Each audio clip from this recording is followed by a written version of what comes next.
Saya pernah pulang dari Jakarta, pulang khuruj 40 hari. Ini mau nanya apa mau ngasih tahu? Khuruj 40 hari. Naik kapal laut bulan Ramadan kemarin. Sedap ceritanya nih. Rasa-rasa membaca novel tenggelamnya kapal Panderwik. Ketika malam Jumat pula, saya duduk-duduk di atas kapal itu. Oh, ketemu sama orang Swiss. Panjang ceritanya. Alhamdulillah, lebih kurang 30 apa ini? Hah? 30. Tahu pula benar dari aku lagi.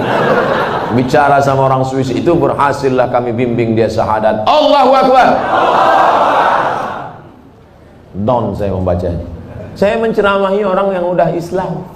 Saya menceramahi orang yang sudah dalam masjid.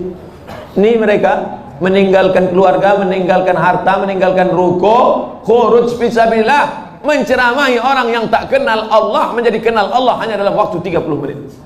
Aku sudah 1 jam ceramah. Yang udah beriman tetap aja iman gitu.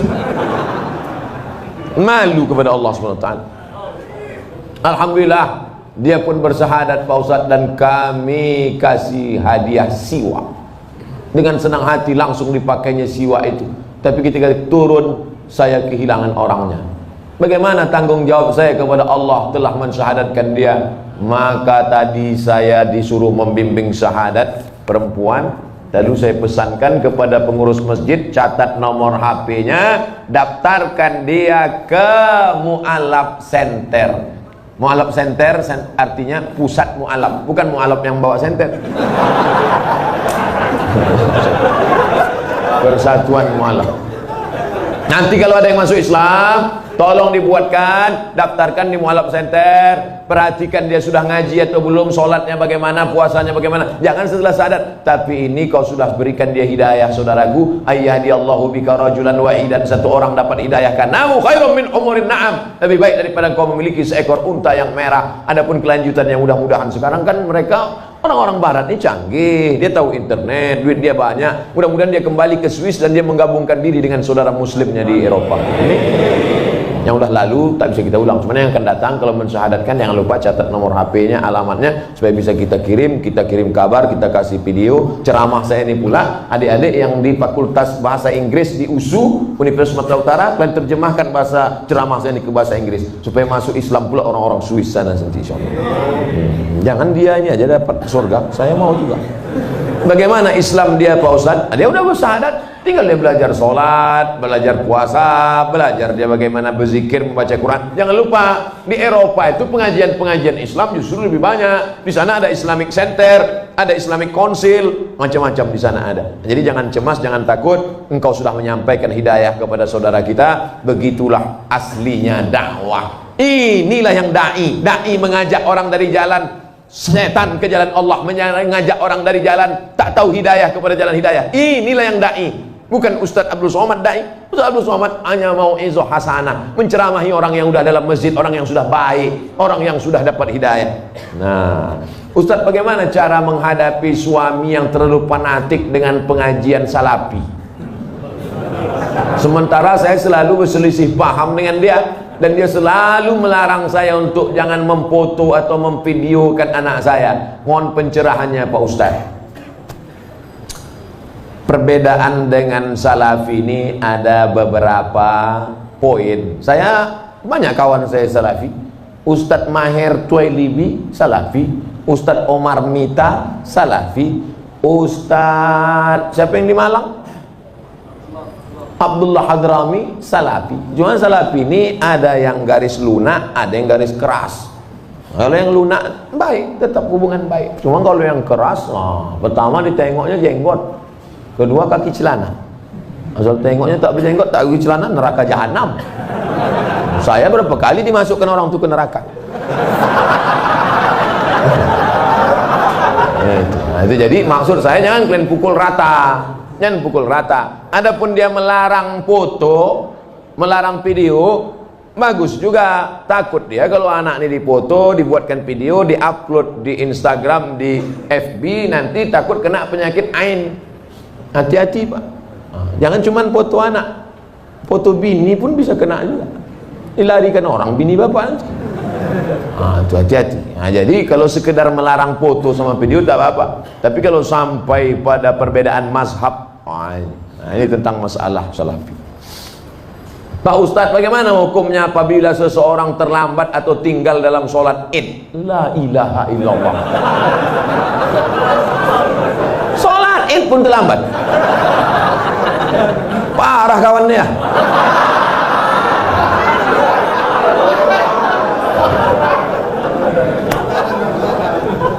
Soalnya saya dikasih tahu sama Ustadz Iqbal, kata dia, kita ini mau ke masjid yang paling ramai sholat subuhnya. Betul itu? Kenapa ada yang terlambat sholat id? Jadi kalau sampai ke tanah lapang, imamnya sudah takbir yang kelima. Allahu Akbar, Allahu Akbar, Allahu Akbar, Allahu Akbar. Apakah makmum yang masbuk tadi mesti mengulang takbirnya tadi? Tidak, karena takbir itu hukumnya sunnah. Dia ikut aja berapa yang dapat. Bagaimana kalau dia datang imamnya sudah tasyahud akhir?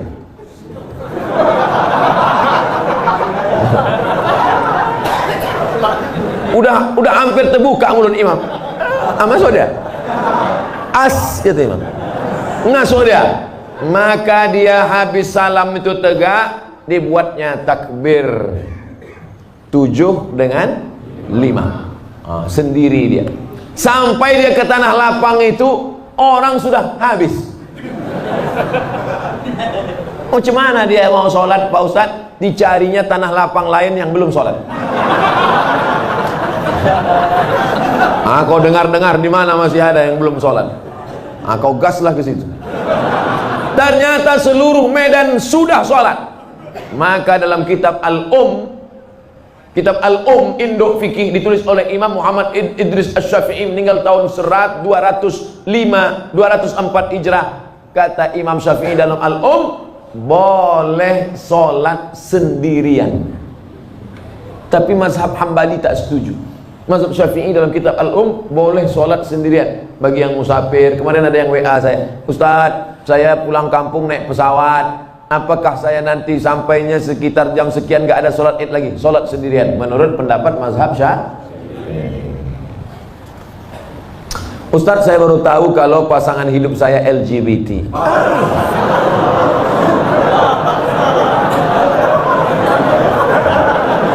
Apa yang harus saya lakukan Ustadz? Mempertahankan atau meninggalkannya?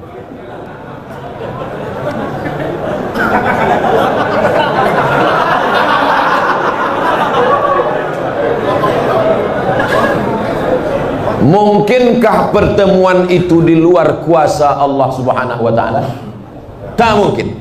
Maka harus dibaca, ada hikmah di balik ini. Hikmah pertama, sebenarnya Allah memilih engkau karena Allah sedang menguji engkau merubah si LGBT ini.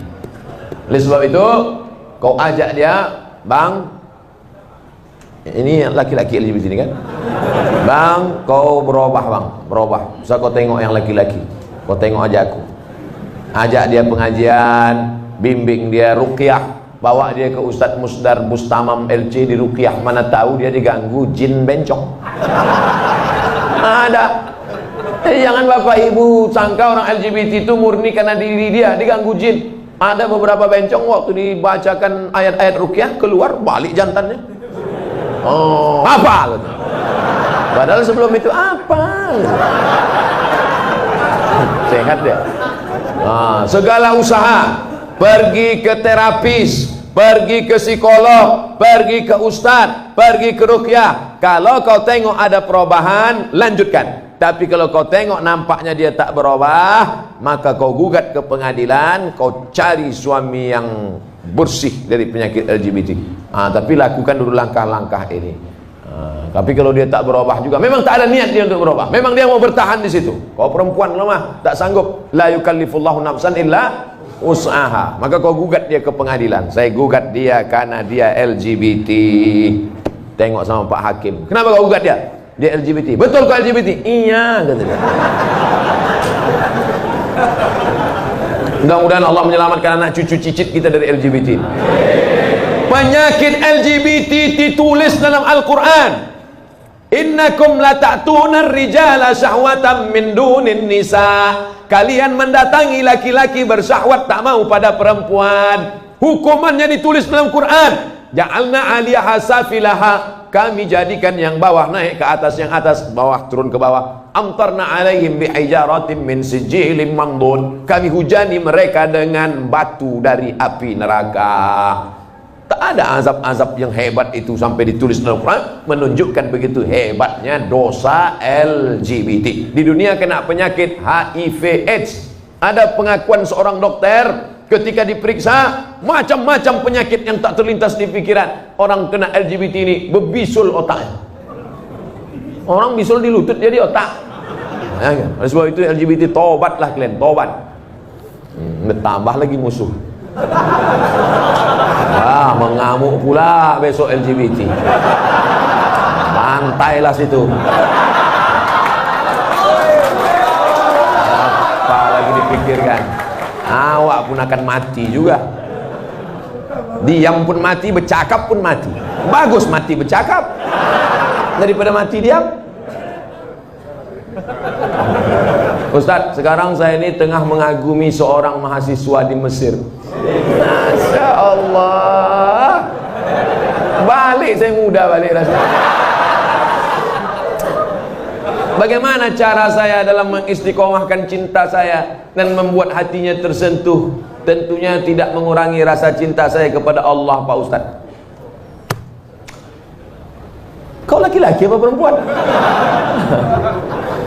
Saya ini tengah mengagumi seorang mahasiswa. Berarti dia perempuan. Dia suka sama mahasiswa di Mesir. Kau bilang sama dia, Bang, abang janji ya tak tergoda sama cewek-cewek Mesir. Abang mau nanti pulang dari Mesir menikahi aku. Tapi kau perempuan tak boleh ngomong langsung sama laki-laki. Itu namanya perempuan gatal. Nah, kawalimu yang menghubungi dia, ayahmu, abangmu, datukmu, pamanmu, pakcikmu, ngomong ke dia, Assalamualaikum alumni Mesir. Ya, kau nanti pulang mau nikah sama anak saya. Aku tengok dulu Pak. Kalau segan nanti saya kontak dia, saya hubungi. Adik-adik kelas saya itu. Mudah-mudahan dari muda dia sudah menginginkan seorang imam yang dapat bibit bebet bobot yang nanti akan menjadikan anak cucunya menjadi pemimpin-pemimpin bagi orang yang bertakwa. Wa ja'alna lil muttaqina imama. Nah, sekarang anak-anak gadis ini yang ditengoknya bukan tamat dari Mesirnya, ini ditengoknya bukan ilmu agamanya, ini ditengoknya datang naik apa? Kalau ditengoknya naik Grab, enggak ada. Matre. Nauzubillah.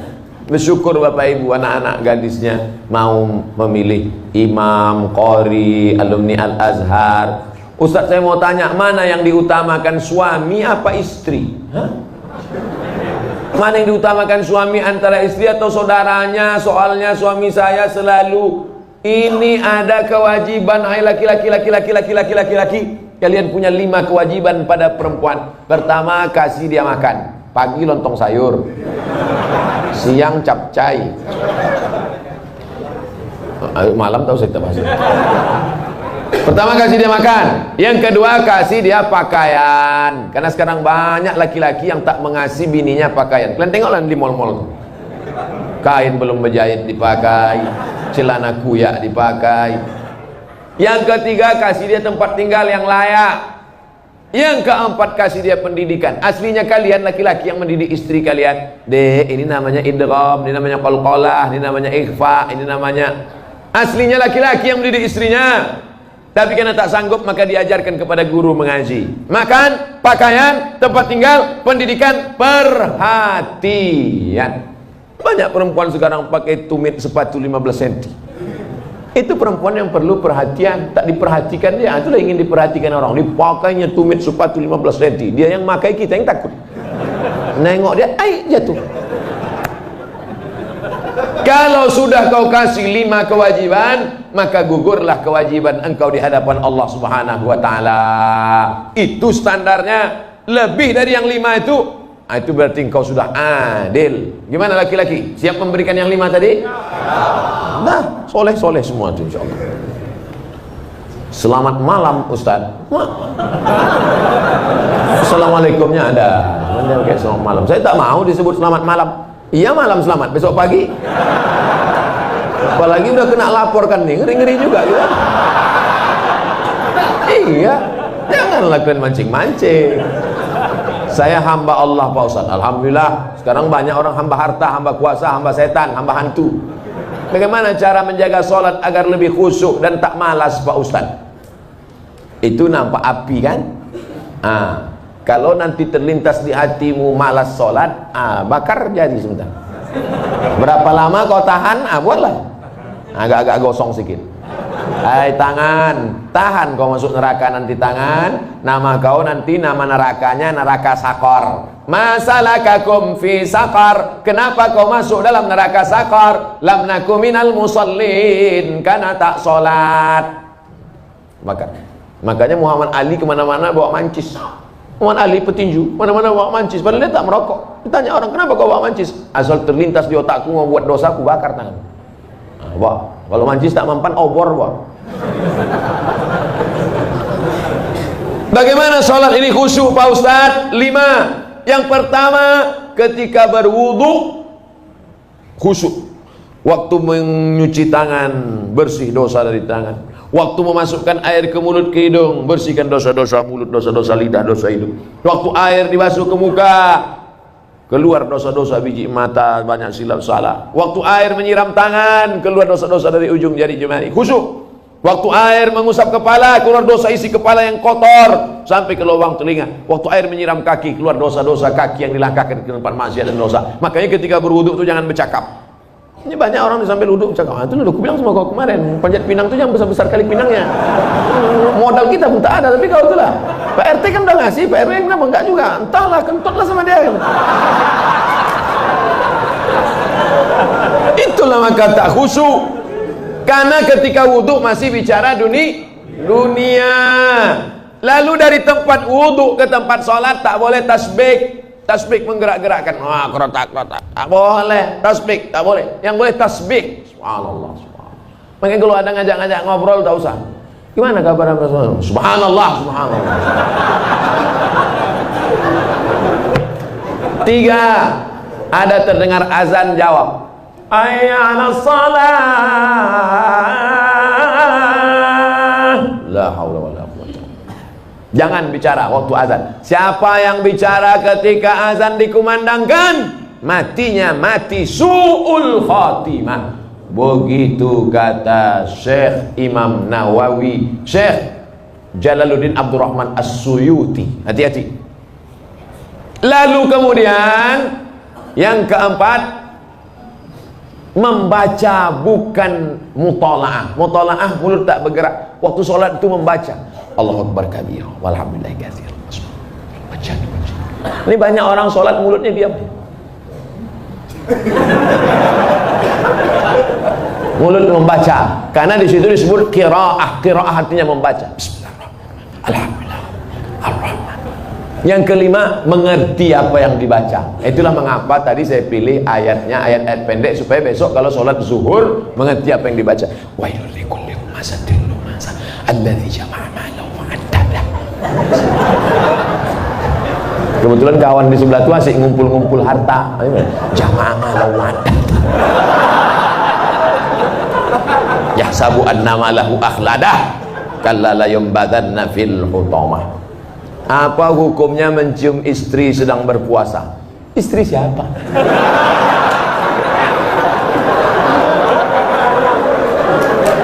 Kalau istri engkau yang kau cium, maka tak batal. Dalilnya Nabi mencium Aisyah. Tapi kalau dia ihtiyat, hati-hati, takut dia tak bisa mengendalikan hawa nafsunya seperti Nabi Muhammad SAW, maka dia ihtiyat, dijaganya.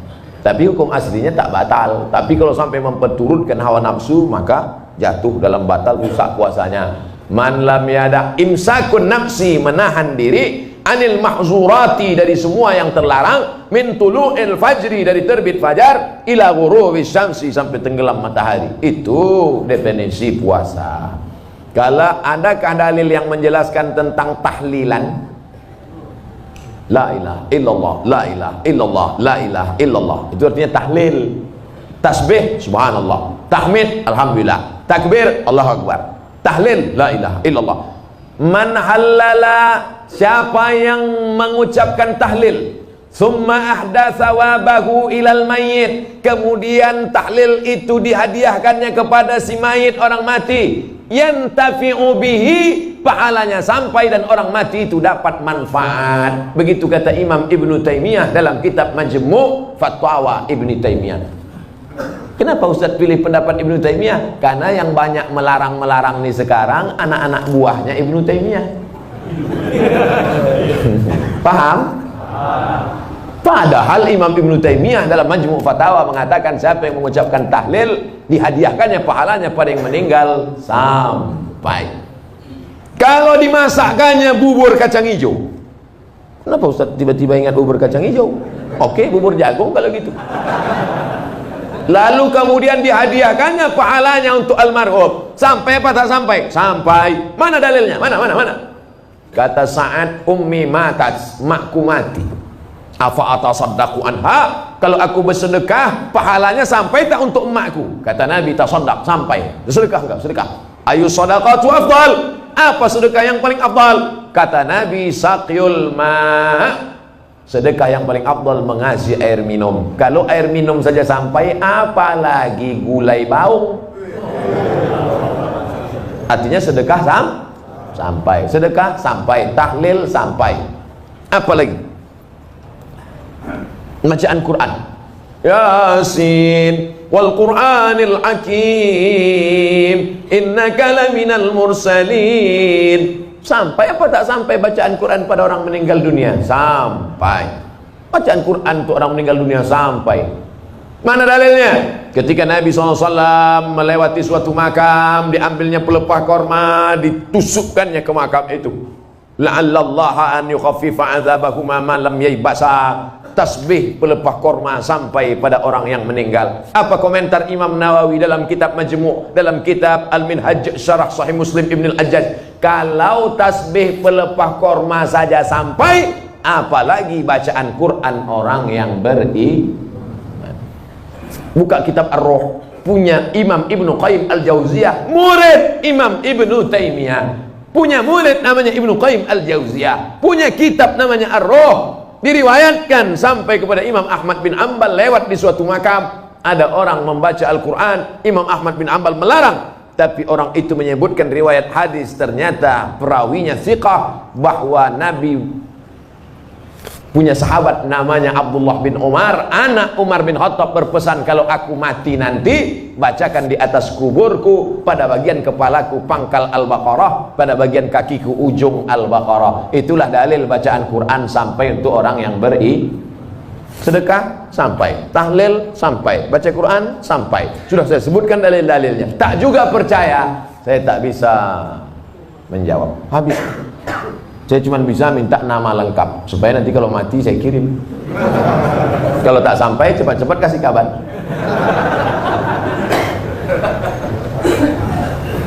Mengazankan anak baru lahir itu apa dalilnya Pak Ustadz? Nabi mengazankan ke telinga Sayyidina Al-Hasan, anak Fatimah radhiyallahu anha, azan as-salah, bunyinya seperti azan waktu azan salat. Hadisnya disebutkan dalam kitab Sunan At-Tirmidzi. Nama kitab Sunan Tirmidzi, nama lainnya Jami' At-Tirmidzi. Status hadisnya hadisun hasan, hadis paling tinggi sahih, di bawah sahih hasan, tentang mengazankan bayi. Anak saya mengazankan, Allahu Akbar, Allahu Akbar, tapi tidak kuat macam itu. Terkejutlah dia. Nah, makanya bapak ibu yang hamil sekarang istrinya, nanti bapak azankan. Tapi yang anak sudah lahir tak usah azankan lagi.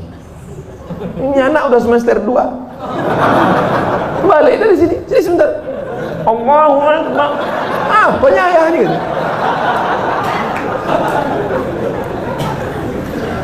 Saya mau tanya mengenai pernikahan uang hantaran. Bagaimana menurut pandangan Ustadz kalau si ibu wanita itu meminta uang hantaran mahar yang cukup tinggi? Ada tiga kemungkinan ini. Pertama, memang mau bertanya masalah hukum. Yang kedua, mau menyindir mak tua dari sini. Yang ketiga, mau menawar. Perempuan yang paling baik, aqalluha mahran, yang maharnya paling murah.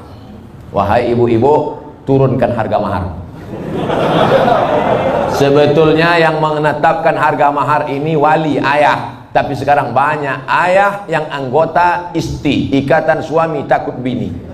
Maka yang berperan sekarang ibu-ibu, matre. Banyak perempuan lebih mau makan di daun daripada makan di pinggan. Oleh sebab itu, turunkan standar ini sedikit.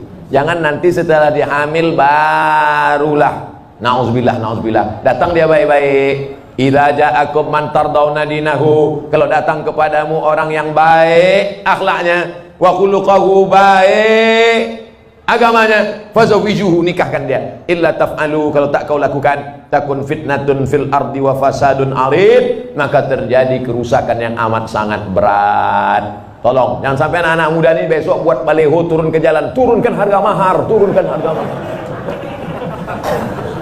Kemudian jodoh itu seperti apa Pak Ustadz? Apa orang yang sudah menikah terus meninggal terus menikah lagi, apakah itu berarti jodohnya juga Pak Ustadz? Karena berjumpa orang berjodoh atau karena jodoh dia berjumpa? Memang jam-jam setengah 11 ini payah nangkap memang. Karena ada jodoh baru berjumpa atau karena berjumpa itu orang berjodoh? Karena ada jodoh lah maka berjumpa. Kalau tak ada jodoh, sampai mati tak akan berjumpa. Kok Ustaz tahu? Saya pernah ngalami. Saya Dewan Juri Musabaqah Tilawatil Quran tingkat Provinsi Riau. Kalian pikir Ustaz alang-alang?